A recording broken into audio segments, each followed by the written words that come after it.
causes tempers to flare in the Ivy. And in sports, Jason Holder's 5-wicket haul puts the Windies on a winning path. The CBC Headline News, brought to you by Digicel, Barbados' fastest 4G network. Credible, balanced, committed. This is the CBC Evening News. And a very good evening to you. I'm Lisa Lloyd with the CBC Evening News, and our top story. Environmental health officers will be taking some form of industrial action tomorrow in support of their colleague, NUPW President Akani McDowell.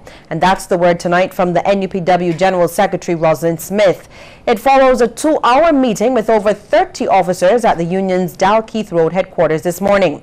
Now, while not disclosing the type of action, Ms. Smith says the union is not taking the matter lightly. She says it is not a personal matter, but represents an attack on the trade union movement as well.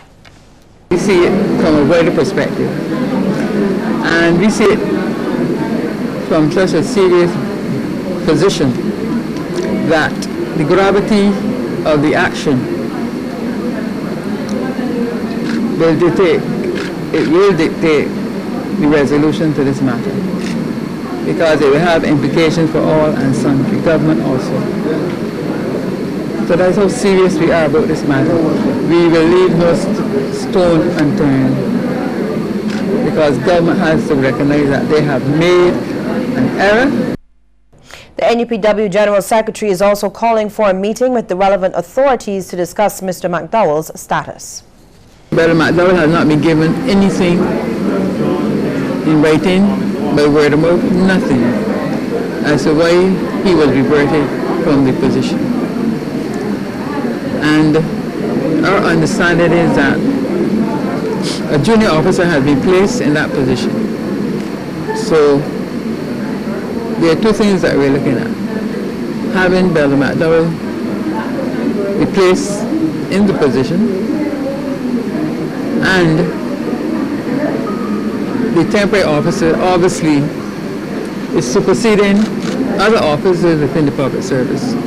So it means that she would have to be removed. And this afternoon, the acting chief personnel officer, Margaret Mears, informed officials of the NUPW that they are willing to meet with them tomorrow morning to try and resolve the matter. That meeting is set for 11:30 at the offices of the chief personnel officer at the Humphrey Walcott building on Culloden Road. NUPW President Rosalind Smith says they will be attending the meeting and are keeping all options open.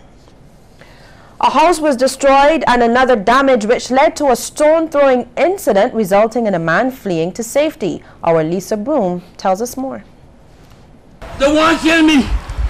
It was a day of drama for one St. Michael community as fires and tempers flared. It all started with this fire at a derelict house at 2nd Avenue Skeets Road, which began around midday, taking nearby residents by surprise. Yes, I was just sitting there, right? And listening to the news, and I just hear a big explosion, and then I see the fire start, and I go and tell my neighbor, and he called the fire service. It took about 5 minutes for fire officials to respond to the blaze. We responded with 2 appliances, and I think 6 or 7 officers. The house was destroyed. Apparently that's a derelict house. No one lives in it. But it's when they left that the action began. Angry neighbors were captured on camera taking matters into their own hands, accosting this man, an unofficial occupant of the house.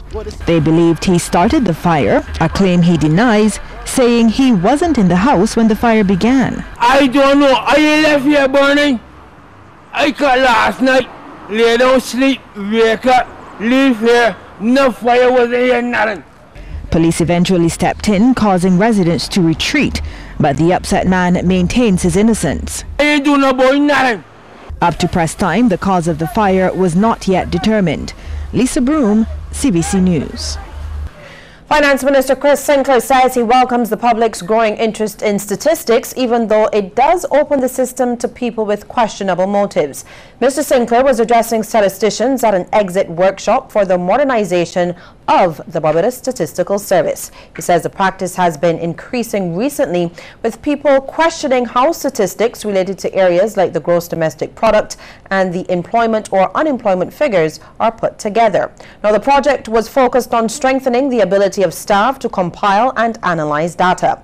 There's also a component to link various ministries and departments, like the Barbados Revenue Authority and the Central Bank, to the Statistical Service. I don't take a whole lot of pause on those points, because I think that is useful. It's a useful debate to encourage, even though it may make some people who prepare the data a little uncomfortable. But it is useful in the sense that in questioning data, in trying to seek clarity on the methodological approaches used first of all, the data collection process, and then the methodological analysis attached to it, it helps people to better understand what the statisticians are doing, what they are looking for or observing, and of course what eventually they are reporting to the public. And that's a useful exercise to have, even with the mischief embedded in it in some particular respects. Now, the Inter-American Development Bank provided $10 million of the $12.5 million project. Stressing the importance of statistics, representative of the bank, Camilo Gomez, says those figures are critical to the efficient operations of government. And to be able to change course and to correct your course, you need data, and you need evidence on which to take decisions and to do cost-benefit analysis. And if you at least are on the right course, then it will bring efficiency, because you will bring efficiency to public expenditure by looking at how do you do more with less. So at the heart of a strengthening the statistical national system, of the heart of bringing numbers, is also the heart of efficiency in public expenditure, which is very important for Barbados as it goes through this process of fiscal consolidation. A company which started even before Barbados gained independence has proudly joined the celebration of the island's Jubilee year. Unicomer Barbados Limited, which trades as Quartz, opened its Barbados operations in 1965. Managing Director Tricia Tanis, who raised the flag as part of the Caribbean Broadcasting Corporation's Guardian of the Heritage Initiative, says it is a fitting tribute. When our nation took its first steps, we were there. We are therefore proud of our nation's extraordinary achievement of 50 years of independence. The executives and team members of Unicomer Barbados Limited, trading as Quartz, salute Barbados on the attainment of its 50th anniversary of independence. And CBC News editor Peter Thorne congratulated the company on its long-standing dedication, saying its contribution to the Barbadian economy and society have been invaluable. Quartz Barbados has led the way in the retail environment by being bold, innovative and dynamic, capturing the hearts of ordinary Barbadians who have in turn embraced the company wholeheartedly. I suggest that Quartz Barbados is a sterling example of a fine corporate citizen who have contributed immeasurably to this landscape, and that is why the CBC has no hesitation in welcoming Quartz into its fold as a guardian of our heritage. And stay with us, we'll have more news right after the break.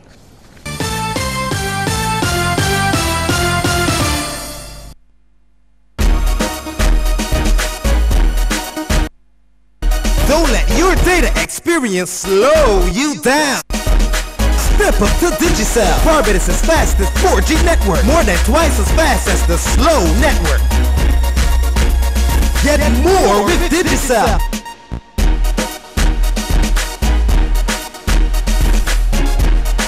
Digicel, the fastest 4G network in Barbados. Dial *153 to sign up to Digicel today. More great cities just got closer. The Scotiabank Aero Platinum MasterCard is now even better. Fly to New York, Miami, Orlando, and Fort Lauderdale with just 20,000 Scotia points. With your new Scotiabank Aero Platinum MasterCard, you'll receive a welcome bonus of 10,000 Scotia points, so you can enjoy the cities you love most sooner than ever. Apply today. Call 426-7000 or visit your nearest branch. I have been working at Sandals from 2015 when they began. I see myself being a manager one day at Sandals Barbados. Working for Sandals got me where I am today. My son is going to a fantastic school, and then being able to pay his school fees, that's most important to me. I don't need to tell anyone as I walk by the streets, everyone knows where I work already. My name is Sherry Ann Charles, hostess here at Sandals Barbados, and I am Sandals. Yesterday, today, tomorrow. My name is David Allen. I'm a taxi driver. I work for Dover with Taxi Service. It's a great experience working with Sandals. I'm glad that Sandals came to Barbados, offering the guests some nice scenic tours for our taxi drivers to take them around the island to see the beauty of Barbados.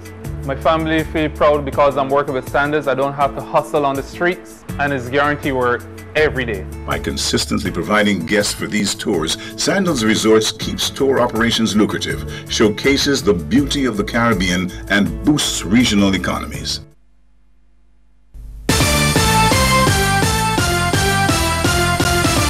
Over $250,000 has been spent on upgrading schools for the Caribbean Vocational Qualification Certification. Minister of Education Ronald Jones made the disclosure as he addressed the inaugural certificate presentation ceremony for CVQ holders at the Princess Margaret School. Minister Jones says the upgrades are necessary to have the CVQ program rolled out in the schools. This will include, of course, the upgrading of facilities in 14 schools today, including the Craig Smith, the Allen School, St. Leonard's Boys, Leicester Vaughan, and Princess Margaret, just to name a few. These funds were spent on upgrading of labs, technical, vocational, cosmetology, art and craft to meet industry standards. He also praised the 126 students for being in the first cohort of CVQ holders. I am pleased today, extremely pleased, to see these young people receiving the qualification in the Caribbean vocational qualification. That you don't know, because I don't smile often, how pleased I am, how contented I really feel that you all, 126 of you, not all here, would have graced this stage today in your various competencies. Minister Jones encouraged the students to capitalize on the opportunities they have to leave school with more qualifications. The CCSLC is already recognized for certain jobs in Barbados, in the public service. And once they're recognized there, they will be recognized in the private sector. Already there, the CCSLC is recognized. And every child should be able to have the CCSLC, followed by a combination of CVQs and CSEC. Meantime, CVQ holder and former student of the Springer Memorial School, Samantha Austin, credits the program with helping to improve her skills. The CVQ program has not only afforded me into entrepreneurship, but I have been able to embrace the importance of personal development in terms of my ability to communicate effectively, my deportment, and importance of cultivating a professional image. Students completed CVQs in several areas, including cosmetology and food preparation. Barbadians who need but are unable to afford legal advice will be getting some assistance. The Barbados Bar Association will be holding a series of free legal clinics every other Saturday from November 5th until June next year. The free clinics will provide preliminary assessments of any matter, and the participants are not under obligation to retain the consulting lawyer. President of the Barbados Bar Association, Lisselle Weeks, says the community outreach initiative is filling a public need for legal guidance. We could tell you on a daily basis that we get maybe 20 calls where someone wants to ask a question. The question may have one part, it may have 26 parts, but really they can't afford to pay for the service. They can't afford to come into your office to get the direction, to be told, well, you actually have a claim, or no, you don't have a claim, or your claim has expired, or whatever that initial information is. And I do feel that there is a need to be filled by that. I think the public needs to know sometimes. They need to be guided as to what their rights are in any particular circumstance. A local non-profit organization is planning a parade in honor of the father of independence, Errol Walton Barrow. It is the brainchild of Undine Rouse of Unis International, and that parade is slated for Saturday. The parade is supposed to be held on the 5th of November for 3:30 in the evening. And the route would be Independence Square, Street, Jimmett's Lane, Bay Street, stop, make a salute, onto Bush Hill and onto the east side of the Garrison Savannah. Ms. Rouse says there will be 6 floats which will depict various aspects of Mr. Barrow's life, including his childhood home and his love for sailing. Now, when the parade reaches the historic Garrison and its Savannah, spectators will be treated to steel pan music and readings of famous speeches made by Mr. Barrow. Well, still to come, a look at some of the stories making headlines across our region, but first here is a tip now from the